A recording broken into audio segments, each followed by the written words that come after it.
My wife abandoned me and our daughter, Emma, when she was 9. Then, 11 years later, she returned, this time with a new husband, just as Emma was preparing for her wedding. To my heartbreak, Emma chose him, this stranger, to walk her down the aisle instead of me, the man who had raised her all those years. I never thought my life would turn into a series of heart-wrenching farewells and unsettling reunions. But here I am at 53, sitting in a house that's far too quiet for its size. It once rang with the sound of laughter and the occasional slamming door. My name's Jack, and for the past 20 years, my life has been a chaotic blend of love, betrayal, and resilience. It all started when my ex-wife, Laura, walked out on me and our daughter, Emma. Emma was just a little girl back then, 9 years old, with wide brown eyes and a giggle that could brighten even the darkest days. Sure, Laura and I had our issues, but I never imagined she'd leave. And yet, one day she did. She packed a suitcase, kissed Emma on the forehead, and walked out the door with a vague excuse. I need to find myself, Jack. Find herself? What the hell was that supposed to mean? She left me with a broken heart and a daughter whose world had just been shattered. I had no choice but to piece things back together, for both of us. It wasn't easy. I was already drowning in long hours at the auto shop, barely scraping by. Suddenly, I had to learn how to braid hair, pack school lunches, and show up at every parent-teacher meeting without falling apart. But somehow we managed. Emma and I became a team, united against the world. For 11 years, it was just us. Emma grew up to be sharp, independent, and full of fire. She had her teenage rebellion, of course, purple hair, a string of questionable boyfriends, and a few late-night adventures. But no matter what, she always came home. We had each other, and that was enough. Until it wasn't. I'll never forget the day Laura came back. It was a gloomy Tuesday, the kind where rain clings to the air and puddles glisten on the pavement. I was in the garage, elbow deep in a busted carburetor, when the doorbell rang. Emma, home from college for the summer, got there before I did. I heard her gasp, followed by a sharp, "What are you doing here?" I wiped my hands and hurried to the door, my heart hammering in my chest. And there she was, Laura. She looked different, older, her once bright auburn hair now streaked with gray. Beside her stood a man I didn't recognize, tall, sharply dressed, and far too polished. His arm rested protectively around her waist. "Jack," Laura said, her voice trembling but firm. "I'm here to see Emma." Her daughter? She hadn't so much as called Emma in over a decade, and now she wanted to waltz back into her life as if nothing had changed? My blood boiled, but Emma, always the more forgiving one, let her in. We sat in the living room, a tense, awkward triangle, while Laura stumbled through an explanation. Tears streaked her face as she said, "I know I made mistakes. I was selfish, but I've changed. Brian helped me see that." Brian. That was the man's name. He nodded politely, his expression unreadable, as if rehearsed. Emma listened without a word, her face a mask. When Laura finally finished her rambling apology, Emma stood up, her voice like ice. "You don't just get to show up and pretend everything's fine," she said. "You abandoned me. You left Dad to handle everything. Do you even know what that did to us?" Laura broke down, sobbing into Brian's shoulder, while Emma stormed off to her room, slamming the door. That night, I found her sitting on her bed, staring at an old photo of the three of us from happier times. She didn't look up when I walked in. "Do you want to see her again?" I asked softly.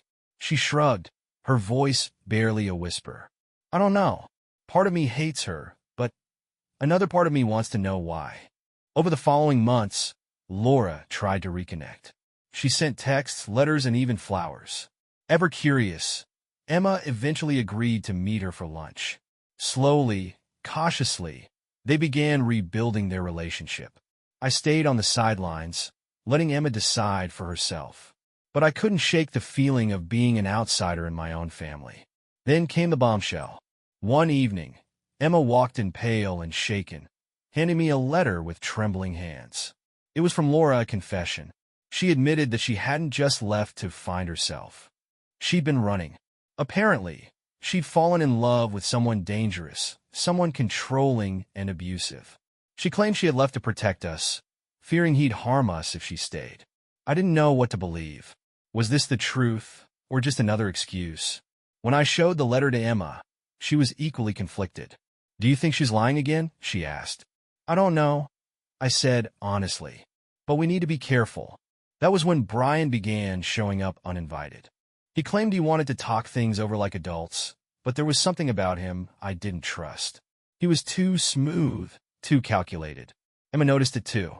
One evening, she pulled me aside. "Dad, do you think Brian knows about the letter?" she asked.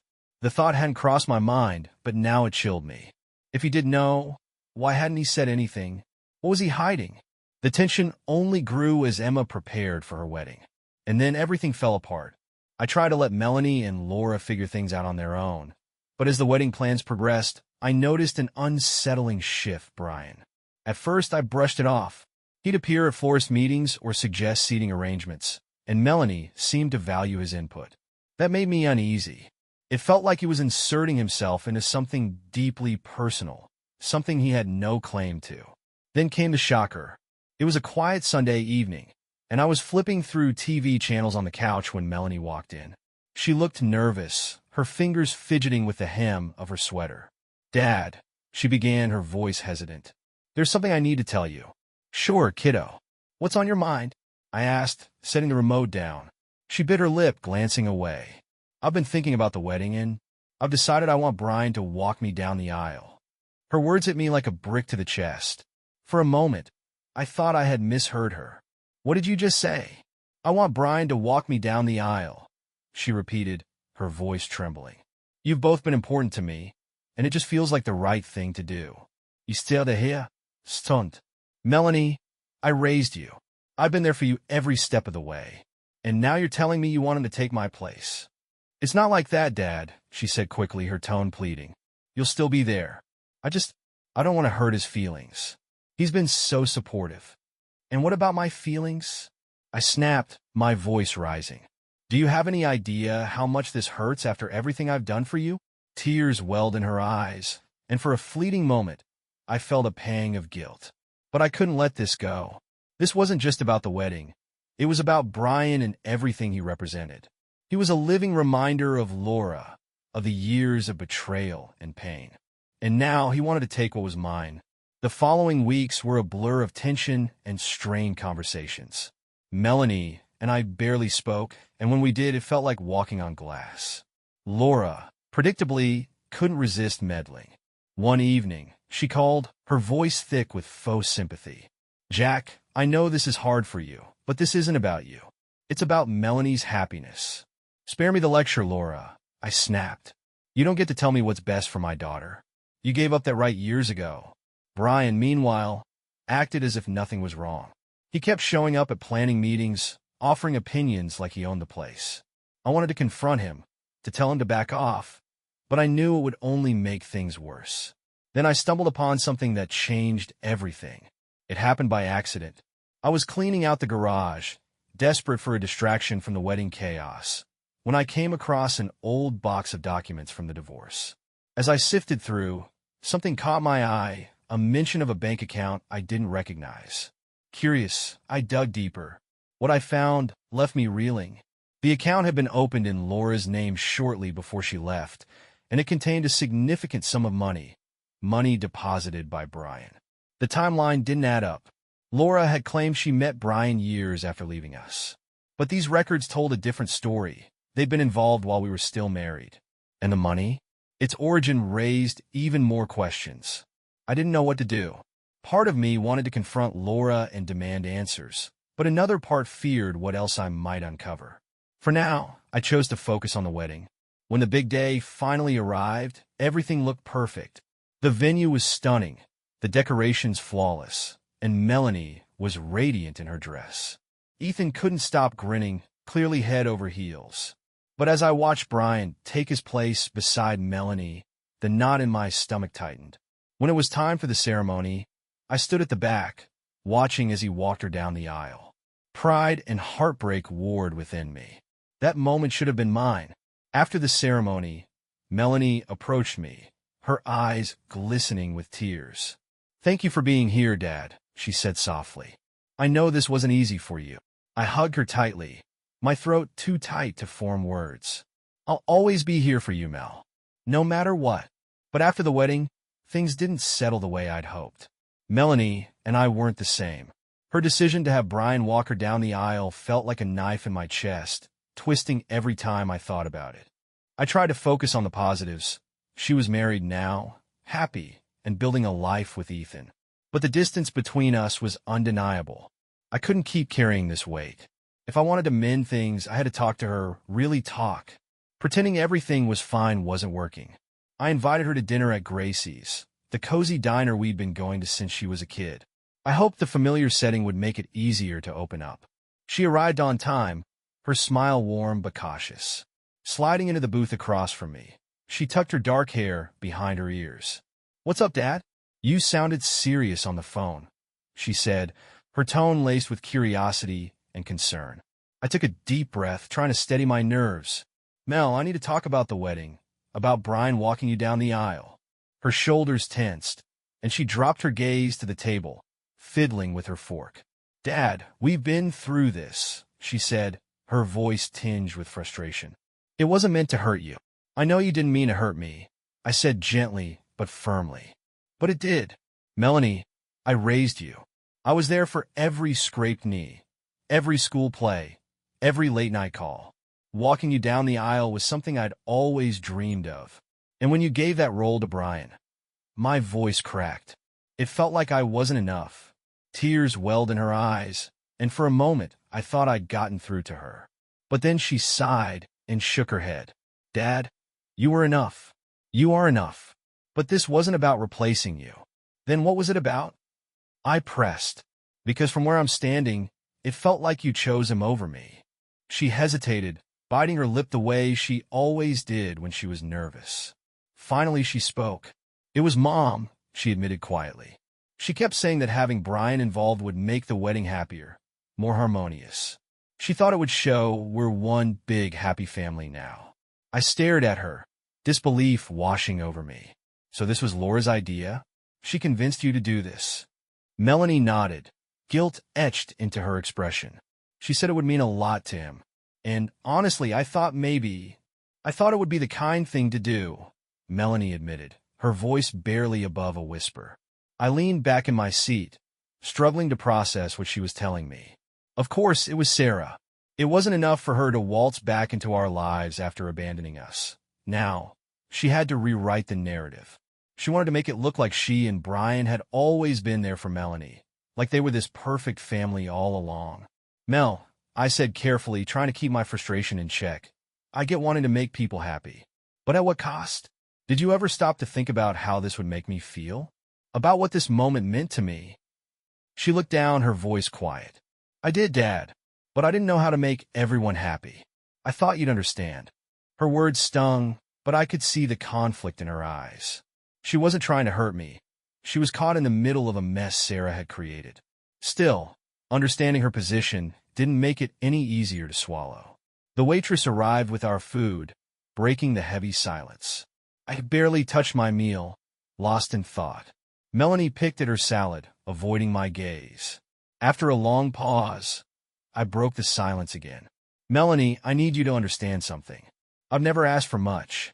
All I've ever wanted was to be there for you, to support you, no matter what. But this," I sighed, my voice trembling slightly. "This felt like you were erasing everything we've been through together." Her head snapped up, her eyes wide with disbelief. "Duh, no, I would never do that. I know you didn't mean to," I said softly. "But that's how it felt, and I need you to see it from my perspective. Because if we don't talk about this, if we don't fix this, it's going to come between us." Tears spilled down her cheeks, and she reached across the table to grab my hand. "I'm so sorry, Dad. I didn't think about it like that. I was just trying to keep the peace." "I know," I said, squeezing her hand. "But sometimes, keeping the peace isn't worth losing the people who matter most." After dinner, we walked out to the parking lot together. Melanie hugged me tightly, holding on as if she was afraid to let go. "I love you, Dad," she whispered. "I hope you know that." I love you too, kiddo, I said, my voice thick with emotion. Always. As I watched her drive away, I felt a mixture of relief and sadness. We'd taken a step toward healing, but the scars were still there. And deep down, I knew the real issue wasn't just the wedding. It was Sarah. She had a way of sowing discord, of pitting people against each other, even when she claimed to have the best intentions. If I wanted to protect my relationship with Melanie, I'd have to deal with Sarah once and for all. After our conversation, I hoped things would settle. But they didn't. Each passing day felt heavier, the pain of Melanie's decision gnawing at me. She had chosen Brian to walk her down the aisle because Sarah thought it would create some twisted illusion of harmony. But what about me? What about the years I'd spent pouring every ounce of myself into raising her? It felt like my role as her father was being erased, and I couldn't bear it. The tipping point came one evening when I was sorting through old family photos. I found one from Melanie's high school graduation. She was beaming, holding her diploma, and I stood beside her, my arm around her shoulder, just as proud as I could be. That moment had felt like the culmination of everything we'd endured together. I had been there for every milestone, every challenge. And now, at her wedding, the biggest moment of her life, I was being pushed aside. I couldn't do it. I wouldn't. The next day I called my sister, Julia. She was the family's voice of reason, a no-nonsense lawyer with a sharp mind and a heart of gold. If anyone could help me make sense of this, it was her. When she picked up, I didn't waste time. Julia, I'm not going to the wedding. There was a pause, then a deep sigh. Henry, are you sure that's the right decision? I've never been more sure, I said firmly. I can't stand there and pretend everything's fine when I feel like I've been pushed aside. I could hear the gears turning in her head before she responded. Look, I get it. You're hurt, and you have every right to be. But this is Melanie's wedding. It's one day to rise above all the crap and be there for her. It's not just one day, Julia, I said, my voice rising. It's a statement. By letting Brian take my place, she's saying that everything I've done for her doesn't matter. How can I support that? Henry, she said, her tone softening. You're her father. No one could take that away from you. Not Brian, not Sarah.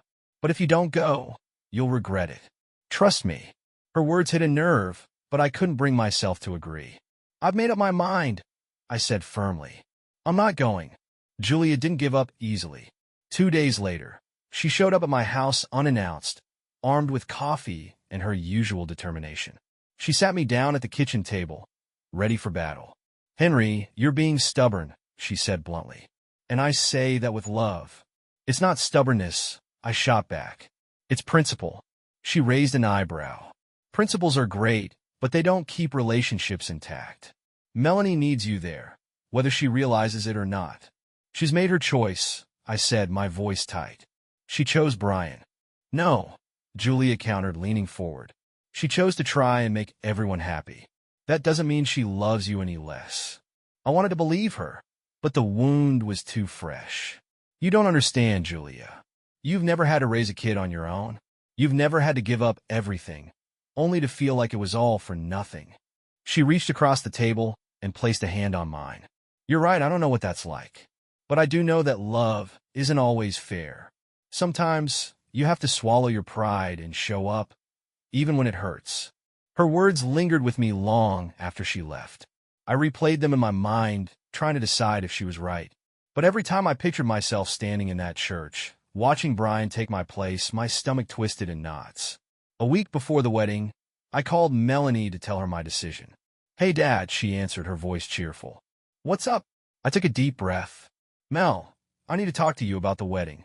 Her tone shifted immediately. Okay, what is it? I'm not coming, I said, my voice steady but firm. I can't do it. There was a long silence on the other end.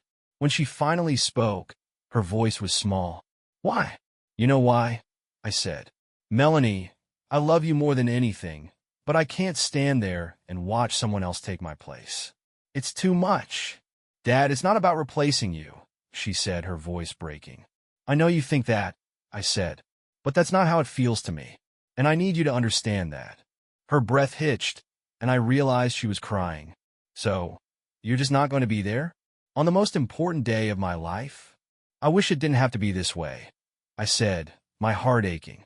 But I can't pretend to be okay with something that hurts me this much. She didn't respond. After a few moments, the line went dead. I stared at the phone, guilt and resolve warring inside me. I knew I'd hurt her, but I also knew I couldn't betray my own feelings. In the days leading up to the wedding, I heard from everyone. Sarah, Brian, even Ethan, they all tried to convince me to change my mind. Sarah's call was particularly infuriating. "Henry, you're being ridiculous," she said. "This is about Melanie, not you." "Funny," I shot back. "You're the one saying that, considering this mess started with your suggestion." "Don't pin this on me," she snapped. "Melanie made her own decision. You're the one choosing to make it about yourself." I hung up on her before I said something I'd regret. Yelling and screaming wouldn't change anything. The damage was already done. When the wedding day arrived, I stayed home. I tried to distract myself, cleaning the house, working in the yard, but nothing could ease the heaviness in my chest. Around noon, Julia called to check on me. "How are you holding up?" she asked gently. "Fine," I lied, my voice betraying none of the storm inside me. "Henry," her tone was thick with concern. "You still have time to change your mind." "I'm not changing my mind," I said firmly. She sighed, the disappointment in her voice palpable. "Well, for what it's worth, I think you're making a mistake. But I hope you find some peace in your decision." After we hung up, I sat in the suffocating quiet of my living room, staring at the clock. I imagined Melanie walking down the aisle, her face glowing with happiness. I pictured Brian beside her, stepping into a role that should have been mine, and, for the first time, I wondered if Julia was right. Had I let my pride get in the way of being there for my daughter? But it was too late now. The wedding was already happening, and I was miles away. The days after Melanie's wedding were some of the loneliest I'd ever experienced. I tried not to think about the ceremony, about the image of her walking down the aisle with Brian at her side. But the thought haunted me, creeping in at the most unexpected moments. A wave of bitterness over my morning coffee, a pang of regret as I flipped through TV channels late at night. I told myself I didn't regret my decision. Not really. But the silence between Melanie and me was heavier than I had anticipated. She hadn't called since the wedding, and I hadn't reached out either. Julia, ever the peacemaker, tried to bridge the gap. She stopped by one afternoon, her expression a blend of determination and disappointment. "Henry, you have to talk to her," she said, settling into the chair across from me. "This can't go on." She made her decision, I replied flatly. She chose Brian. What's left to say? Julia leaned forward, her brow furrowed. "She didn't choose Brian over you. She was trying to balance everything. You know how Melanie is. She always wants to make everyone happy." "Well, she failed," I shot back. "Because I'm not happy. I spent 20 years giving her everything I had, and she threw it all away for a man she's known for a fraction of that time." Julia sighed, rubbing her temples. "You're being dramatic." "Am I?" I snapped, my frustration bubbling over. "Because it doesn't feel dramatic. It feels like the truth." That conversation planted a dark seed in my mind. Over the next few days, I found myself thinking about my legacy, what I would leave behind when I was gone. For years, I'd always assumed everything I had would go to Melanie. My house, my savings, everything I'd worked so hard for. But now, that didn't feel right. Why should I leave it all to her when she'd already chosen someone else to step into my shoes? One evening, as those thoughts churned in my mind, I sat at my desk staring at my will. The document was straightforward. Everything went to Melanie. It was what I'd wanted for so long. But now it felt wrong. Before I could talk myself out of it, I picked up the phone and called my lawyer, Dennis. He was an old friend and someone I trusted with delicate matters. "Are you sure about this, Henry?" he asked, his tone careful. "Positive," I replied. "She made her choice. Now I'm making mine." A week later, I sat in Dennis's office as we went through the changes line by line. When I signed my name at the bottom, I felt a strange mix of relief and sadness. Melanie was no longer the sole beneficiary. Instead, I had decided to leave the bulk of my estate $1 for 100 to charity.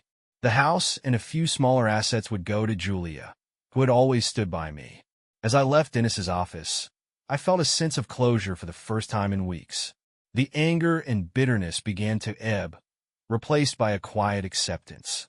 I had done what I needed to do to protect myself, to reclaim control over my life. The peace didn't last long. A few days later, Julia called me, her voice tight with tension. "Henry, we need to talk." "What is it?" I asked, already bracing myself for bad news. "It's Melanie," she said, hesitating. "She knows about the will." My stomach dropped. "How?" "She was at my house yesterday, and I slipped," Julia admitted, guilt heavy in her voice. "She was upset about not hearing from you, and I thought she had a right to know." "Julia," I said sharply, "that wasn't your decision to make." "I know," she said quickly. "But Henry, she's devastated.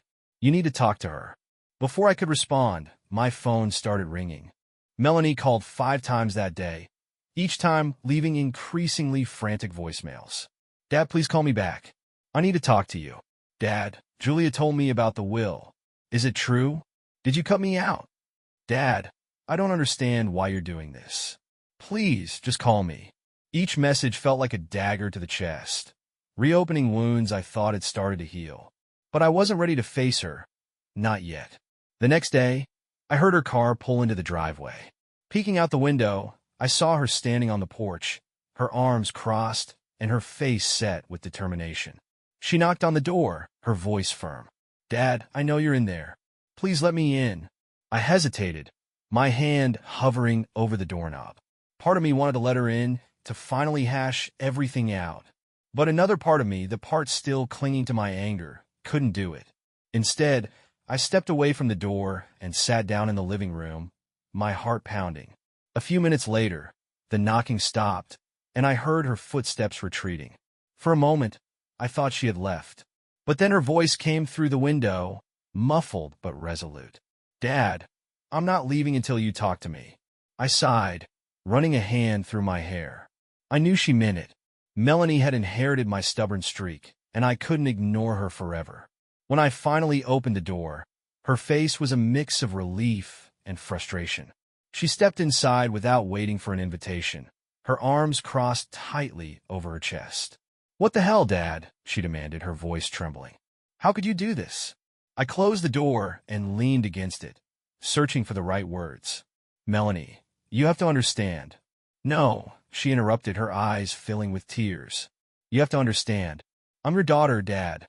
I love you, and I thought you loved me too."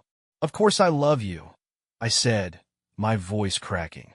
"But love doesn't erase what happened. It doesn't change the fact that you chose Brian over me." Her eyes brimmed with tears, her voice breaking. "I wasn't choosing him over you. I was trying to include him because he's part of my life now. That doesn't mean you're not my dad." "Then why did it feel that way?" I asked, my voice rising despite myself.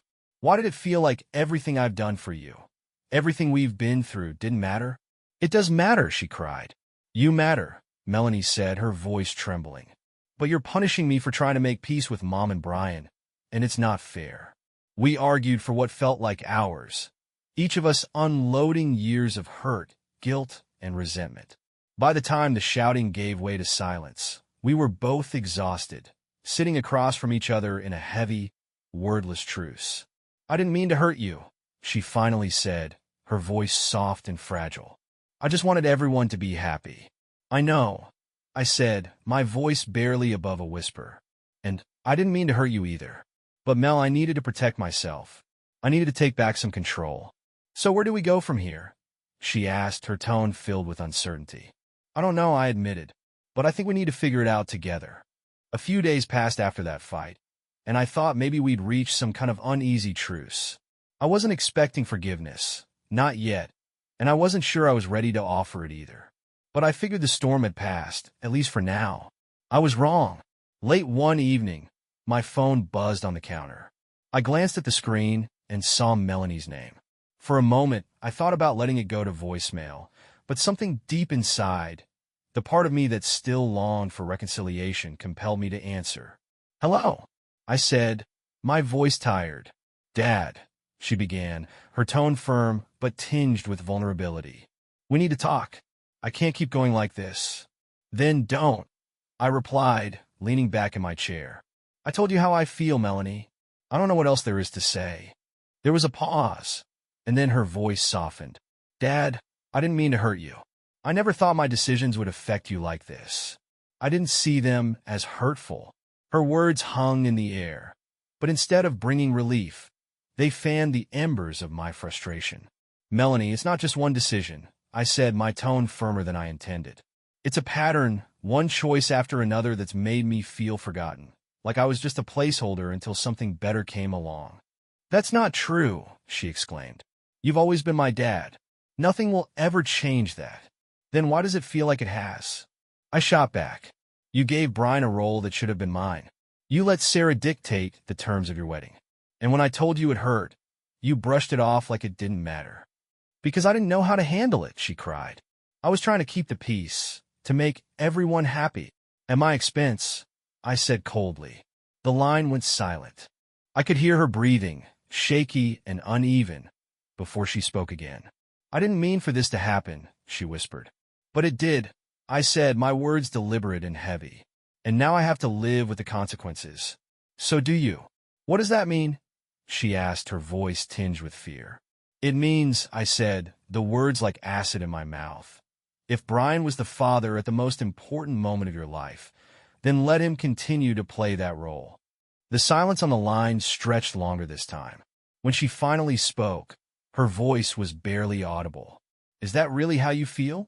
Yes, I replied, though the word felt like a knife in my chest. It is. She didn't say another word before the call ended. Days stretched into weeks, and still, I didn't hear from Melanie. At first, I told myself it was for the best. We both needed time to cool off, to reflect. But as the silence grew louder, doubt began to creep in. What if this wasn't temporary? What if the bond we'd built over decades had been shattered for good? I threw myself into projects around the house, fixing the leaky bathroom faucet, repainting the front porch, but no matter how hard I tried, I couldn't escape the memories. Everywhere I turned, there was something that reminded me of her. The family photos on the mantel, the half-finished jigsaw puzzle we'd started last Christmas, the dent in the kitchen table from when she dropped her college textbooks on it. Julia stopped by occasionally, always with the same worried expression. Have you talked to Melanie? She asked during one visit. No, I said simply. Henry, she began, but I cut her off. I know what you're going to say, Julia, I said, shaking my head. And I don't want to hear it. She's your daughter, Julia said, her voice gentle but insistent. You're both hurting, and the longer this goes on, the harder it'll be to fix. Maybe it can't be fixed, I said sharply, the words coming out colder than I intended. Julia looked at me for a long moment before sighing. You don't mean that, don't I? I shot back. She made her choice, Julia. She chose them over me. What am I supposed to do with that?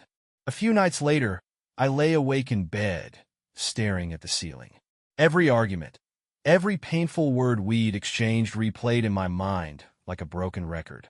For the first time, I wondered if I'd been too harsh. Maybe Julia was right. Maybe I'd let my pride get in the way.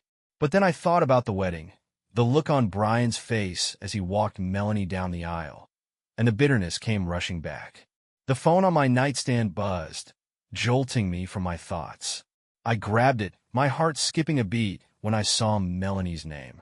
But when I opened the message, it wasn't what I expected.